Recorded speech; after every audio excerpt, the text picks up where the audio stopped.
ভাষণ চলাই লৈ যোৱা মোৰ সন্মানীয় শ্ৰীযুত ৰঞ্জিত ব্ৰহ্ম ডাঙৰীয়া, আমাৰ মাজত ইতিমধ্যে উপস্থিত হৈছে মাজবাট বিধানসভা সমষ্টিৰ মাননীয় বিধায়ক সন্মানীয় চৰণ বড়ো ডাঙৰীয়া, আমাৰ মাজত উপস্থিত আছে মুখ্য অতিথি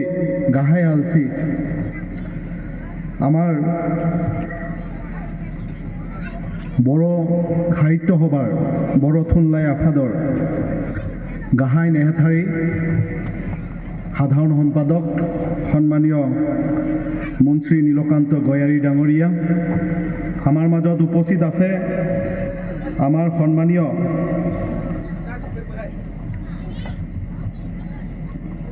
লক্ষেশ্বৰ দৈমাৰী ডাঙৰীয়া, আমাৰ মাজত উপস্থিত আছে সন্মানীয় আনন্দ মুছাহাৰী ডাঙৰীয়া, আমাৰ মাজত উপস্থিত আছে সন্মানীয় অতি জ্যেষ্ঠ প্ৰমোদ ব্ৰহ্ম ডাঙৰীয়া, আমাৰ মাজত উপস্থিত আছে এই উদযাপন সমিতিৰ লগত ওতঃপ্ৰোতভাৱে জড়িত সম্পাদক সন্মানীয় সীমাংসা নাৰ্জাৰী ডাঙৰীয়া, আমাৰ মাজত উপস্থিত আছে সন্মানীয় কাউকেশ্বৰ নাৰ্জাৰী ডাঙৰীয়া, মোহন গয়াৰী ডাঙৰীয়া, আমাৰ মাজত উপস্থিত থকা শ্ৰীকান্ত দা, উপস্থিত থকা জংচাৰ বসুমতাৰীকে ধৰি আমাৰ মাজত উপস্থিত আছে চুকদাৰ বড়ো সুৰেন্দ্ৰ নাথ মুছাহাৰী ডাঙৰীয়া, সুৰেন্দ্ৰ চুকদাৰ বড়ো ডাঙৰীয়াকে ধৰি সকলো যিসকল উপস্থিত আছে সকলোকে মই নমস্কাৰ জনাইছোঁ, খুলুমবাই জনাইছোঁ। বড়ো সাহিত্য সভা এটা বহুত ডাঙৰ অনুষ্ঠান। এই কেৱল বড়ো জাতিৰ অনুষ্ঠান হৈ থকা নাই, এক ভাৰতীয় সংস্কৃতি, ভাৰতীয় এটা অবিচ্ছেদ্য অংগৰ এটা শিক্ষা, সংস্কৃতি আৰু সাহিত্য, এই সকলো সমবেত কৰি পেলাই এটা ডাঙৰ অনুষ্ঠানলৈকে ৰূপান্তৰিত হৈছে বড়ো সাহিত্য সভা। বড়ো ভাষা, যি বড়ো ভাষা কাৰণে কিমানজনে আন্দোলন কৰিব লগা হৈছিলে, কিমান বছৰ আন্দোলন কৰিব লগা হৈছিলে, কিমান পুলিচৰ ক্ষোভ, কিমানজনে প্ৰাণ হেৰুৱাইছিলে, সেই বড়ো ভাষা 8th শিডিউলত অহাৰ পিছত এক নতুন স্বীকৃতি লাভ কৰিল আৰু আজি 8ম অনুসূচীত যি লাভ কৰাৰ পিছত যি সাহিত্যই যি ধৰণে আগবাঢ়িছে, যি ধৰণে লিখা মেলা কৰি আছে ল'ৰা ছোৱালীয়ে, মই দেখিছোঁ যে ভৱিষ্যতে বড়ো ভাষাই এটা অন্যতম এটা সুউচ্চ শিখৰ লাভ কৰিব পাৰিব। এইখন স্মৃতিগ্ৰন্থ, এই স্মৃতিগ্ৰন্থ আলাৰী নামৰ এটা খুব ধুনীয়া স্মৃতিগ্ৰন্থ ইয়াতে উন্মোচন কৰিছে, ইয়াতে আপোনালোকে হেৰি কৰিছে। মই ইয়াতে দেখিছোঁ ইয়াতে 56 জনে লিখা মেলা কৰিছে, 56। আজিকালি আমাৰ উঠি অহা নৱপ্ৰজন্মই যদি লিখা মেলা কৰে, কবিতাই হওক, প্ৰবন্ধই হওক, উপন্যাস হওক বা বিভিন্ন লেখ হওক, সামাজিক জীৱনৰ ৰীতি নীতিৰ বিষয়ে হওক, আমি যদি লিখা মেলা কৰোঁ তেনেহ'লে সাহিত্যৰ নতুন গঢ় ল'ব। আমি নিজৰ জীৱনৰ বিষয়ে, নিজৰ প্ৰকৃতিৰ বিষয়ে, নিজৰ অঞ্চলৰ বিভিন্ন কথাৰ ওপৰত, বিভিন্ন বিষয়ৰ ওপৰত যেতিয়া আমি লিখা মেলা কৰোঁ, সাহিত্যই এক নতুন প্ৰাণ পাই উঠে। মই যেতিয়া বড়ো ভাষাৰ বিষয়ে পঢ়িব লৈছিলোঁ যে বড়ো ভাষা ক'ৰ পৰা কেনেকৈ উৎপত্তি হৈছিল,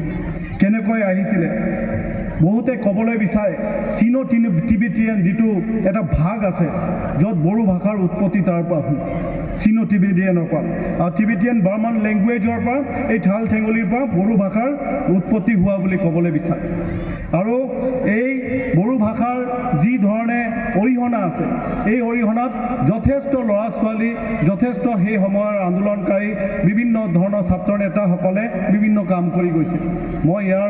মই বিশেষ অৰিহণা আজি বডোফা উপেন্দ্ৰ নাৰায়ণ ব্ৰহ্মক মই স্মৃতি বা স্মৰণ কৰিব বিচাৰিছোঁ।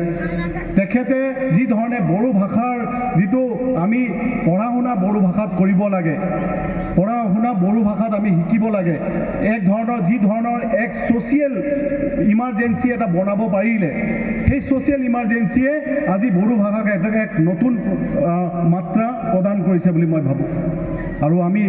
মই খুব দীঘলীয়া বক্তব্য ৰাখিব খোজা নাই। আং লাচাই লাচাই বড়ো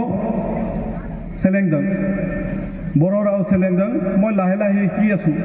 আৰু 6 মাহমানৰ পাছত মই 2-4টা গান জানো কবিতা কেইটামান জানো সেনেকুৱাকৈ জানো কিন্তু গানহে জানো মই অলপমান কিন্তু মই মানে সলসলীয়াকৈ কওঁ মোৰ লগৰবিলাকক মই যিমানখিনি পাৰোঁ এই বহা দং অবা থাংছে মিঠিঙাই দং এনেকুৱা ধৰণৰ কথাবিলাক মানে যিবিলাক পাৰা যায় সেইবিলাক মই কওঁ কিন্তু যিটো সাহিত্যৰ যিটো বড়ো ভাষা সেই সাহিত্যৰ যিটো মাদকতা সেই বস্তুটো এতিয়া আয়ত্ত কৰিবলৈ বাকী আছে আৰু মই ভাবোঁ মোৰ লগত প্ৰতিজন ব্যক্তিয়ে এই আয়ত্ত কৰিব লাগে বড়ো ভাষাৰ যিটো লিপি সেই লিপি দেৱনাগৰী লিপি এই দেৱনাগৰী লিপিয়ে এক নতুন মাত্ৰা আনিব পাৰিছে সকলোৱে পঢ়িব পৰা কৰি পেলাইছে বেলেগ বেলেগ জাতি জনগোষ্ঠীও পঢ়িব পাৰে কাৰণ এইটো হিন্দী দেৱনাগৰী লিপিটো হিন্দীৰ এক মানে উপকৰণ গতিকে আমি সেই ওপৰত আমি পঢ়িব পাৰোঁ জানিব পাৰোঁ আৰু বিভিন্ন কথা আমি বুজিবও পাৰোঁ যদি আমি ভাষাৰ ওপৰত জ্ঞান আহৰণ কৰিবলৈ চেষ্টা কৰোঁ গতিকে আজি যি আমাৰ সাহিত্য সভাৰ অধিৱেশন ইয়াতে হৈছে মই আপোনালোকৰ উদযাপন সমিতিৰ সন্মানীয় সভাপতি আমাৰ ৰঞ্জিত ব্ৰহ্ম ডাঙৰীয়া আৰু আমাৰ সীমাংচা নাৰ্জাৰী ডাঙৰীয়াক বিশেষভাৱে আপোনালোকক ধন্যবাদ জনাইছোঁ আৰু আপোনালোকৰ গোটেই টীমটোক ধন্যবাদ জনাইছোঁ খুব ধুনীয়াকৈ এই অনুষ্ঠানটো হৈ গৈছে মোৰ আৰু এক অনুষ্ঠান থাকি মই আবেলিলৈকে গুৱাহাটী গৈ পাবগৈ লাগে গতিকে সেইকাৰণে মই বেছি সময় থাকিব নোৱাৰিম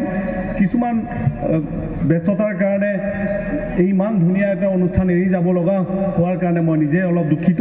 গতিকে মই আপোনালোকক সকলোকে শুভেচ্ছা জ্ঞাপন কৰিছোঁ আৰু বড়ো ভাষা এই সূৰ্য থকালৈকে চন্দ্ৰ থকালৈকে জিলিকি থাকিব বড়ো ভাষাত নতুন নতুন কবি নতুন নতুন লেখক নতুন নতুন চিন্তাবিদ সাহিত্যিকবিদ এইবোৰ সকলো ওলাই আহিব পাৰিব মই ভাবোঁ যে এই ভাষাৰ যিটো বিকাশ সেইটো আৰু বেছি বিকশিত হ'ব বুলি মই আশা ৰাখি মই সকলোকে শুভেচ্ছা যাচি মোৰ বক্তব্য ইমানতে সমাপ্ত কৰিছোঁ ধন্যবাদ গজংথং ধন্যবাদ दा बावैसो